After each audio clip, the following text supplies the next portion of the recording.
Old movie review സെഗ്മെന്റിൽ ഞാൻ പറയാൻ പോകുന്നത് 1997 പുറത്തിറങ്ങിയ ലാലേട്ടൻ ചിത്രമായിട്ടുള്ള ഗുരു എന്ന് പറയുന്ന സിനിമയെ കുറിച്ചാണ്. ഈ സിനിമ ഡയറക്ട് ചെയ്തിട്ടുള്ളത് രാജീവ് അഞ്ചൽ എന്ന് പറയുന്ന ഡയറക്ടറാണ്. പുള്ളിക്കാരന്റെ മറ്റ് സിനിമകളാണ് ബട്ടർഫ്ലൈസ്, പൈലൻസ്, ഋഷിവംശം, കാശ്മീരം എന്ന് പറയുന്ന സിനിമകളല്ല. ഈ സിനിമയുടെ റൈറ്റേഴ്സിനെ കുറിച്ച് പറയുകയാണെങ്കിൽ ഈ സിനിമയ്ക്ക് 2 റൈറ്റേഴ്സ് ഉണ്ട്. ഒന്ന് ഈ സിനിമയുടെ ഡയറക്ടർ തന്നെ ആയിട്ടുള്ള രാജീവ് അഞ്ചൽ തന്നെയാണ്. പുള്ളിക്കാരനാണ് ഈ സിനിമയുടെ സ്റ്റോറി എഴുതിയിട്ടുള്ളത്. മറ്റേത് ഈ സിനിമയുടെ സ്ക്രീൻ പ്ലേ ഡയലോഗ്സ് ഒക്കെ എഴുതിയിട്ടുള്ളത് ഡോക്ടർ CG രാജേന്ദ്ര ബാബു എന്ന് പറയുന്ന റൈറ്ററാണ്. അതുപോലെ തന്നെ ഈ സിനിമയുടെ മ്യൂസിക് ചെയ്തിട്ടുള്ളത് ഇളയരാജ സാറാണ്. പിന്നീട് ഈ സിനിമയുടെ ജോണറിനെ കുറിച്ച് പറയുകയാണെങ്കിൽ ഇതൊരു ഫാന്റസി ഡ്രാമ കാറ്റഗറിയിൽ വരുന്ന ഒരു ചിത്രമാണ്. അതുപോലെ തന്നെ ഈ സിനിമയുടെ കാസ്റ്റിലേക്ക് വരികയാണെങ്കിൽ ലാലേട്ടൻ, സുരേഷ് ഗോപി ചേട്ടൻ, മധുപാൽ സാറ്, നെടുമുടി വേണു ചേട്ടൻ, ശ്രീനിവാസൻ ചേട്ടൻ, Shankar sir, captain Rai sir, Kochupreman ചേട്ടൻ, പിന്നെ നമ്മുടെ ശ്രീലക്ഷ്മി മേഡം, സിത്താര മേഡം എന്നിങ്ങനെ അടങ്ങുന്ന ഒരു വലിയ താരനിര തന്നെയാണ് ഈ സിനിമയിലെ പ്രധാന കഥാപാത്രങ്ങളെല്ലാം അവതരിപ്പിച്ചിട്ടുള്ളത്.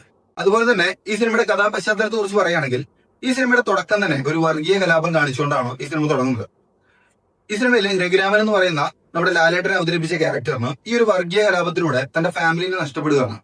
സോ അതുമൂലം പുള്ളിക്കാരൻ ഈ വർഗീയ കലാപത്തിന് കാരണക്കാരായ സമൂഹത്തിനോട് ഉണ്ടാവുന്ന ഒരു പ്രതികാരം കാരണം പുള്ളിക്കാരൻ ഒരു ഹിന്ദു തീവ്രവാദ സംഘടനയിൽ ചേരുകയും പിന്നീട് ആ ഒരു സമൂഹത്തിനോട് പ്രതികാരം ചെയ്യാൻ വേണ്ടി നടക്കുകയൊക്കെ ചെയ്യുന്ന സമയത്ത് പുള്ളിക്കാരൻ അവിചാരിതമായിട്ട് ഒരു ആശ്രമത്തിൽ എത്തിപ്പെടുകയാണ്.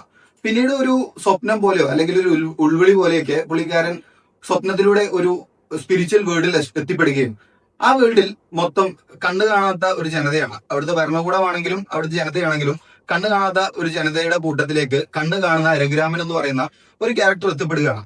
അതിനുശേഷം അവരോട് ശരിക്കും ആ ഒരു സമൂഹം വിശ്വസിക്കുന്നത് ശരിക്കും മനുഷ്യർ ഇങ്ങനെയാണ്, അവർക്ക് കണ്ണു കാണാൻ കഴിയില്ല, യഥാർത്ഥത്തിൽ മനുഷ്യരുടെ കണ്ണിൽ മൊത്തം ഇരുട്ടാണെന്ന് വിശ്വസിക്കുന്ന ഒരു സമൂഹത്തിന്റെ മുന്നിലേക്ക് കണ്ണു കാണുന്ന ഈ ഒരു രഘുരാമൻ എന്ന് പറഞ്ഞ ക്യാരക്ടർ ചെന്നതിന് ശേഷം യഥാർത്ഥത്തിൽ മനുഷ്യർക്ക് കാഴ്ച ഉണ്ടെന്നും മനുഷ്യർക്ക് കണ്ണു കാണാം എന്നുള്ള ഒരു സത്യം അവരെ പറഞ്ഞു ബോധ്യപ്പെടുത്താൻ ശ്രമിക്കുന്നതും ഒക്കെയാണ് ഈ സിനിമയുടെ കഥാപശ്ചാത്തലം എന്ന് പറയുന്നത്.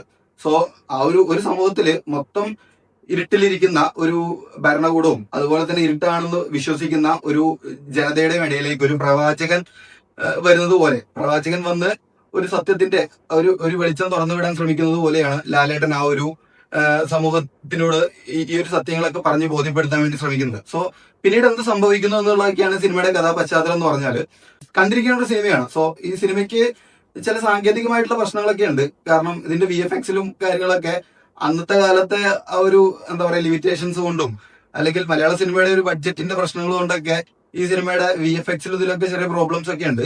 എന്നിരുന്നാലും ഈ സിനിമയുടെ കണ്ടന്റ് മൂലം നമുക്ക് തീർച്ചയായിട്ടും എന്താ പറയാ തീർച്ചയായിട്ടും കണ്ടിരിക്കേണ്ട ഒരു സിനിമയാണെന്ന് ഞാൻ പറയും.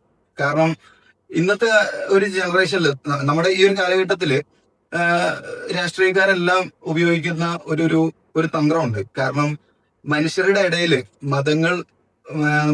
മതങ്ങൾ തമ്മിൽ ഒരു ഭിന്നതകൾ സൃഷ്ടിച്ചുകൊണ്ട് രാഷ്ട്രീയ മുതലെടുപ്പ് നടത്താൻ ശ്രമിക്കുന്ന ഒരു കാലഘട്ടത്തിലാണ് നമ്മൾ ജീവിച്ചുകൊണ്ടിരിക്കുന്നത്. സോ ഈ ഒരു കാലത്ത് വളരെയധികം പ്രസക്തിയുള്ള ഒരു സിനിമയായിട്ടാണ് ഗുരു എന്ന് പറഞ്ഞ ഒരു സിനിമ എനിക്ക് തോന്നിയിട്ടുള്ളത്. സോ തീർച്ചയായിട്ടും നിങ്ങൾ കണ്ട് എക്സ്പീരിയൻസ് ചെയ്യേണ്ട ഒരു സിനിമയാണ്. ഈ സിനിമയ്ക്ക് മറ്റൊരു പ്രത്യേകത കൂടിയുണ്ട്.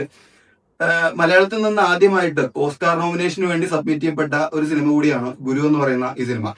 സോ നിങ്ങൾ ഈ സിനിമ കണ്ടിട്ടില്ലെങ്കിൽ തീർച്ചയായിട്ടും കാണുക. കണ്ടതിന് ശേഷം നിങ്ങളുടെ അഭിപ്രായങ്ങൾ താഴെ കമന്റ് ബോക്സിൽ അറിയിക്കുക.